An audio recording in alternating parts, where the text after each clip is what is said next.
Assalamualaikum warahmatullahi wabarakatuh. Waalaikumsalam Waalaikumsalam warahmatullahi warahmatullahi wabarakatuh. wabarakatuh. Selamat pagi. Kami dari kelompok 1 ingin memaparkan hasil pemaparan dari diskusi tentang Tetras Politika. Nama saya Rare Ayu Singgat Perwira dan ada teman saya yang lain.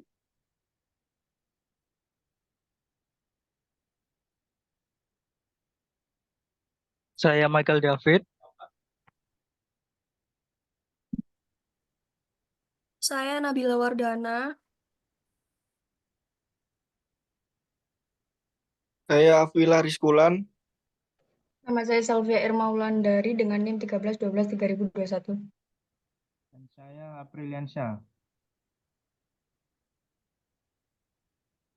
Selanjutnya,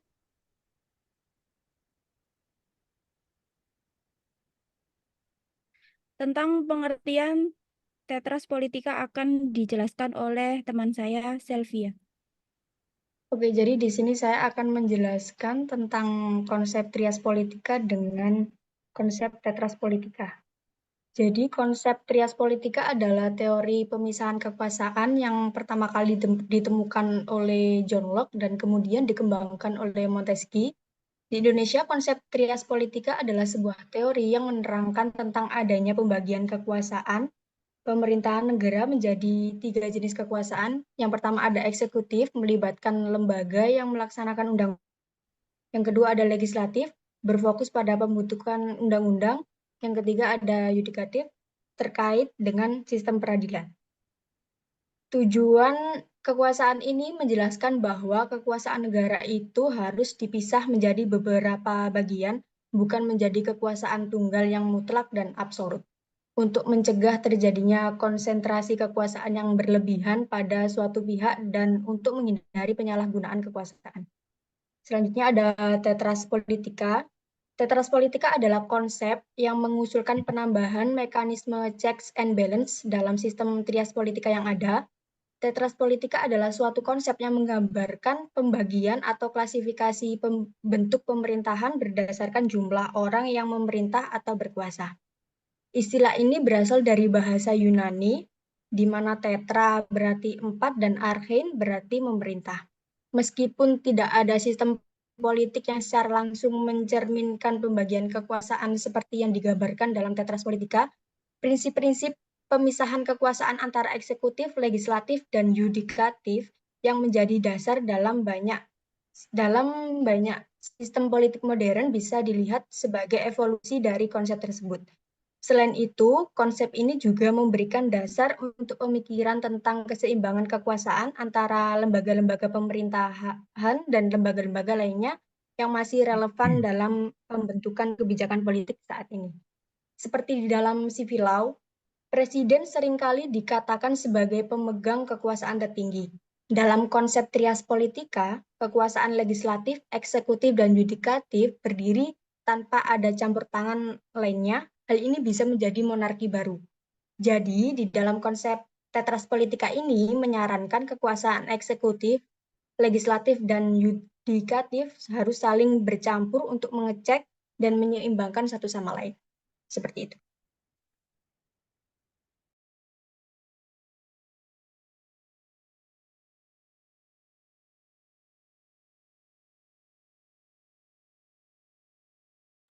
Untuk penjelasan selanjutnya,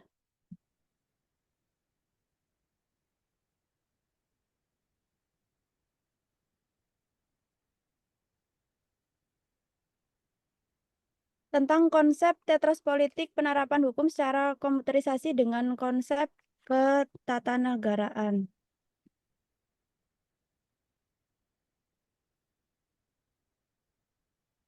Penerapan hukum secara komputerisasi merupakan sebuah konsep yang berkaitan dengan penggunaan teknologi komputer dalam proses penerapan hukum di Indonesia. Penerapan hukum komputerisasi telah menjadi bagian dari bagian aspek kehidupan, termasuk dalam sistem informasi kepegawaian Kementerian Hukum dan Hak Asasi Manusia.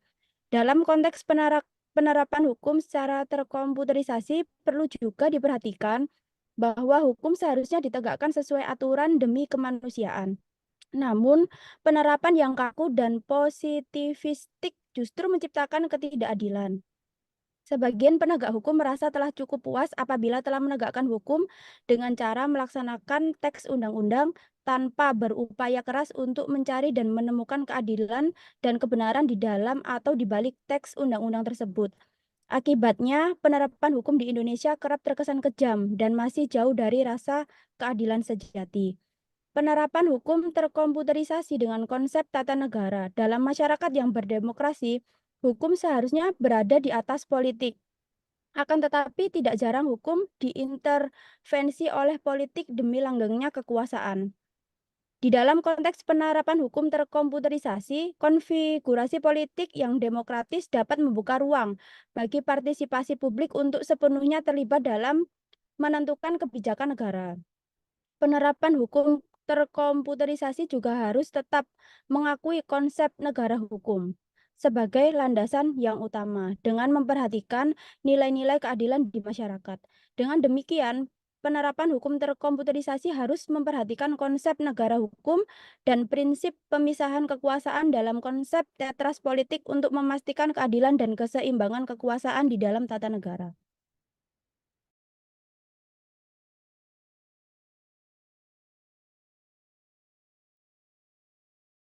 Hukum generasi keempat, kustomisasi hukum secara massal.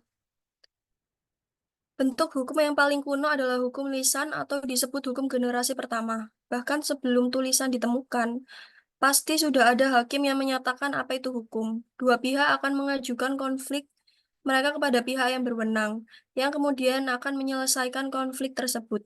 Ciri khas dari hukum lisan adalah bahwa konflik diselesaikan pada waktu dan tempat tertentu. Lima hakim dapat mendengarkan argumen dan pernyataan para pihak dan mempertimbangkan posisi mereka. Selain itu, hakim mempunyai otonomi yang besar karena putusannya hanya dapat diatur melalui perintah lisan. Pendapat hakim hanya dapat dibawa ke waktu dan tempat lain melalui ingatan dan cerita subjektif.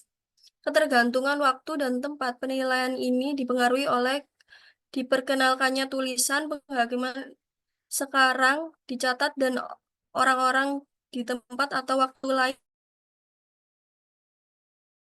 membacakan penghakiman. Menulis memungkinkan pengembangan aturan hukum yang lebih rumit. Hukum tertulis atau hukum generasi kedua memberikan instrumen kepada penguasa untuk mengkoordinasikan dan mengontrol pendapat hakim. Hakim sekarang harus mengikuti aturan yang telah disetujui oleh badan formal. Hal ini berarti otonomi hakim menjadi terbatas dan kekuasaan kontrol terhadap lembaga-lembaga pusat negara meningkat. Terakhir, revolusi elektronik telah menawarkan kemungkinan adanya hukum digital atau yang keempat, hukum generasi.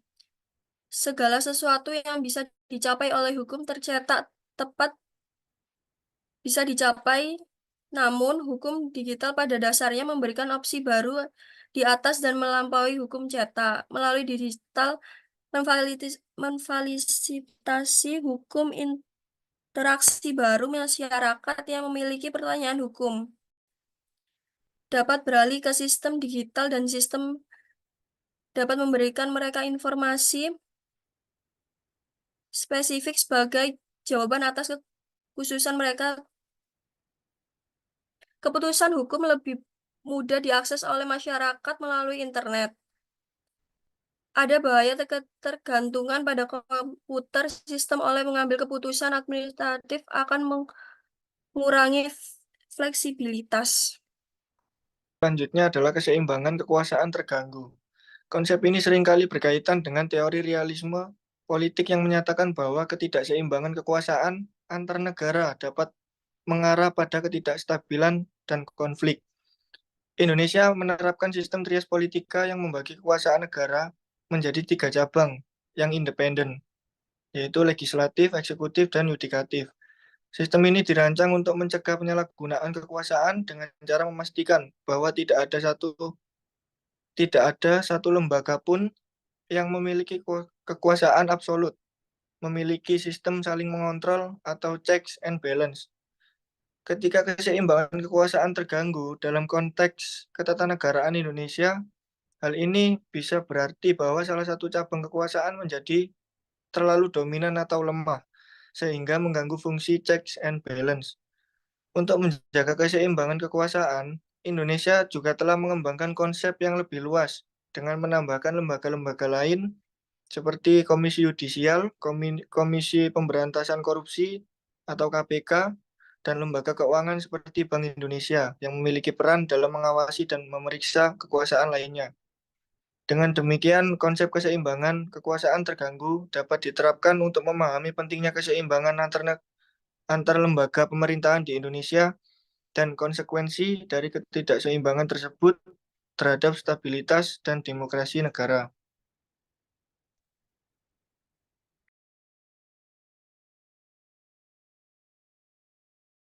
Selanjutnya menuju kepada Tetras Politika. Tetras Politika disebut juga sebagai kekuasaan pengawasan yang merupakan kekuatan yang bertujuan untuk memulihkan keseimbangan kekuasaan dalam sistem politik. Dalam hal ini sebagai pelengkap dalam sistem trias politika. Institusi seperti Kantor Audit Nasional dan Ombudsman Nasional adalah tanda-tanda awal keberadaan kekuasaan pengawasan. Kekuasaan pengawasan tidak hanya akan memperhatikan kasus individual, tetapi juga akan melakukan investigasi secara sistematis dan empiris terhadap fungsi kekuasaan lainnya. Kali ini akan memastikan bahwa kekuasaan dieksekusi dengan cara yang transparan, akuntabel, dan sesuai dengan kepentingan masyarakat. Kekuasaan pengawasan akan membantu dalam mengevaluasi dan mengkritik kekuasaan lainnya, membantu dalam membuktikan kasus diskriminasi dan ketidakadilan secara sistematis, dan memberikan rasa keadilan dan transparansi kepada masyarakat. Dalam hal ini saya setuju bahwa kekuasaan pengawasan atau Tetras Politika itu merupakan langkah yang diperlukan sebagai upaya dalam memulihkan keseimbangan kekuasaan dalam sistem pemerintah. Namun dalam hal ini ada pun sisi positif dan negatifnya, yaitu kepada sisi positifnya, pengawasan dapat dilakukan dengan skala yang besar dan benar terhadap semua lini pemerintahan. Yang kedua, adanya hubungan yang lebih interaktif antara masyarakat dan pemerintahan. Yang ketiga, mengurangi terjadinya kesewenang-wenangan dalam menjalankan kebijakan pemerintahan, lalu merupakan wujud dari pemanfaatan perkembangan digital dalam mengelola tata negara.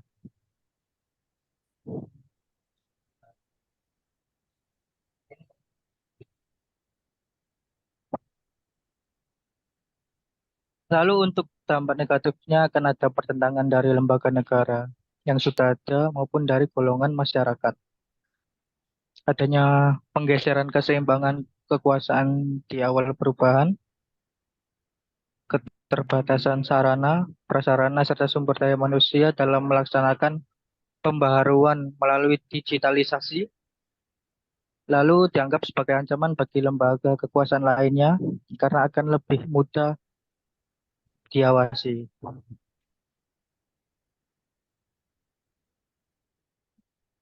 Selanjutnya yaitu kebijakan TIK dan imigrasi. Penerapan kebijakan imigrasi pemerintah untuk menghambatkan bagaimana penggunaan teknologi baru dampak pada trias politika yaitu dengan hubungan antar tetras politik dan kebijakan TIK dan imigrasi di Indonesia bersifat kompleks dan beragam.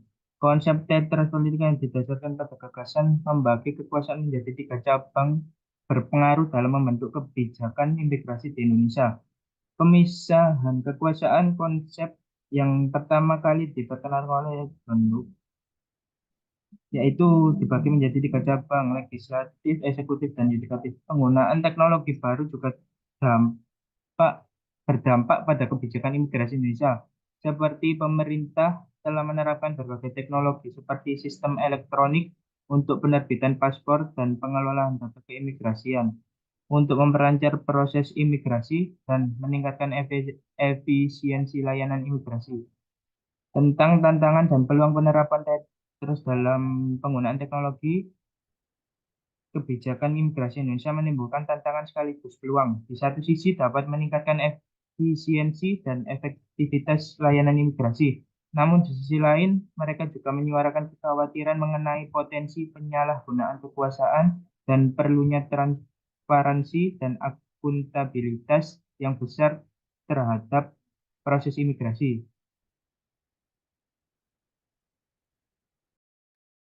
Oke, yang terakhir, creating a monitoring power atau konsep kekuatan pengawasan yang dijelaskan dalam jurnal tentang Tetras Politika mengacu pada perlunya mekanisme tambahan dalam sistem ketatanegaraan untuk mengawasi dan memastikan bahwa kebijakan dan implementasi hukum, terutama yang berkaitan dengan teknologi dan digitalisasi, dilakukan secara transparan dan bertanggung jawab. Dalam konteks ketatanegaraan di Indonesia, penciptaan kekuatan pengawasan ini dapat diartikan sebagai langkah untuk memperkuat sistem checks and balance antara cabang-cabang kekuasaan yang ada. Hal ini penting mengingat bahwa Indonesia telah mengalami perkembangan pesat dalam digitalisasi layanan publik dan penerapan teknologi dalam administrasi negara. Kekuatan pengawasan baru ini akan berfungsi untuk memantau dan mengoreksi pelaksanaan kebijakan yang semakin bergantung pada sistem informasi besar-besaran, memastikan bahwa perubahan teknologi tidak mengganggu prinsip-prinsip demokrasi dan keadilan yang menjadi dasar negara hukum. Dengan demikian, menciptakan kekuatan pengawasan dalam sistem ketatanegaraan Indonesia bertujuan untuk menambah lapisan pengawasan yang lebih adaptif dan responsif terhadap tantangan zaman, sehingga integritas dan keseimbangan kekuasaan dalam pemerintahan dapat terjaga. Dalam hal ini, peran masyarakat menjadi kunci dalam memastikan bahwa kekuatan pengawasan bekerja secara efektif dan menjaga keseimbangan kekuasaan dan melindungi hak-hak warga negara. Seperti masyarakat dapat memberikan tekanan publik yang memicu pembentukan kekuatan pengawasan, masyarakat dapat berpartisipasi dalam proses pengawasan melalui lembaga seperti Ombudsman dan National Audit Office. Penggunaan teknologi dalam kebijakan imigrasi menunjukkan bagaimana teknologi mempengaruhi trias politika dan perlunya pengawasan. Masyarakat harus memastikan bahwa teknologi yang digunakan oleh pemerintah tidak merugikan anggota masyarakat yang rentan. Seperti itu.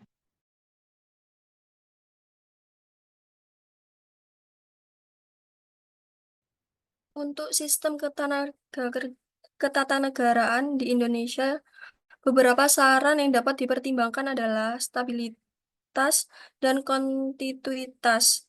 Penting untuk menjaga stabilitas politik dan kontinuitas dalam sistem ketatanegaraan dengan memperkuat prinsip-prinsip demokrasi, supremasi hukum, dan perlindungan hak asasi manusia. Reformasi institusi perlu dilakukan reformasi guna memperkuat lembaga-lembaga negara, meningkatkan efisiensi, transparansi, dan akuntabilitas dalam pemerintahan. Penguatan sistem pengawasan. Sistem diperlukan penguatan sistem pengawasan dan penegakan hukum untuk mencegah korupsi, penyalahgunaan kekuasaan, dan pelanggaran hukum lainnya. Partisipasi masyarakat perlu didorong untuk aktif berpartisipasi dalam proses politik dan pemerintahan, baik melalui pemilihan umum, partisipasi dalam pembuatan kebijakan, maupun pengawasan terhadap kinerja pemerintah. Inklusi dan keadilan sosial sistem ketatanegaraan di masa depan harus mampu memastikan inklusi dan keadilan sosial bagi semua lapisan masyarakat dengan mengurangi kesenjangan ekonomi, sosial, dan regional. Adaptasi terhadap perubahan, fleksibilitas dalam sistem ketatanegaraan perlu dipertimbangkan untuk dapat menyesuaikan diri dengan dinamika sosial, ekonomi, dan politik yang terus berubah. Kerjasama internasional juga perlu yang konstitutif dan saling menguntungkan perlu ditingkatkan baik dalam bidang ekonomi, politik maupun keamanan untuk mendukung pembangunan dan stabilitas di tingkat global. Pendidikan politik yang berkualitas perlu ditingkatkan untuk meningkatkan kesadaran politik untuk pemahaman konstitusi dan partisipasi aktif masyarakat dalam proses demokratis. Kesimpulannya adalah konsep tetras politika bisa dilihat sebagai pendahulu dari prinsip-prinsip pemisahan kekuasaan yang ada dalam sistem politik modern. Meskipun tidak ada sistem politik yang secara langsung mencerminkan pembagian kekuasaan seperti yang digambarkan dalam tetra politika, prinsip-prinsip pemisahan kekuasaan antara eksekutif, legislatif, dan yudikatif yang menjadi dasar dalam banyak sistem politik modern bisa dilihat sebagai evolusi dari konsep tersebut.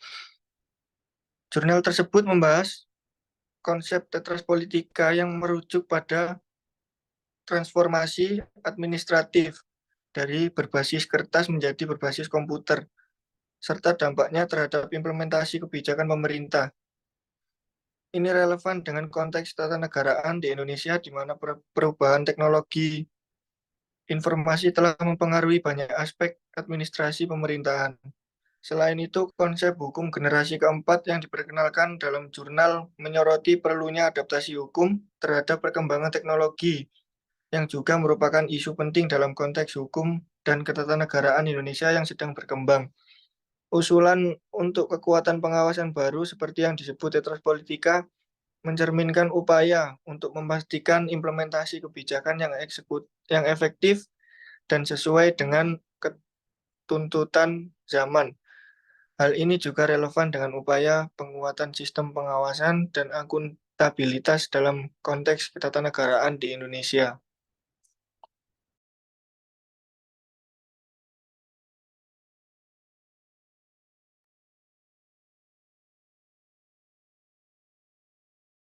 Baik, sampai di sini pemaparan yang disampaikan dari kelompok kami.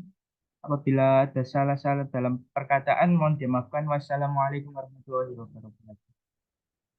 Waalaikumsalam warahmatullahi wabarakatuh.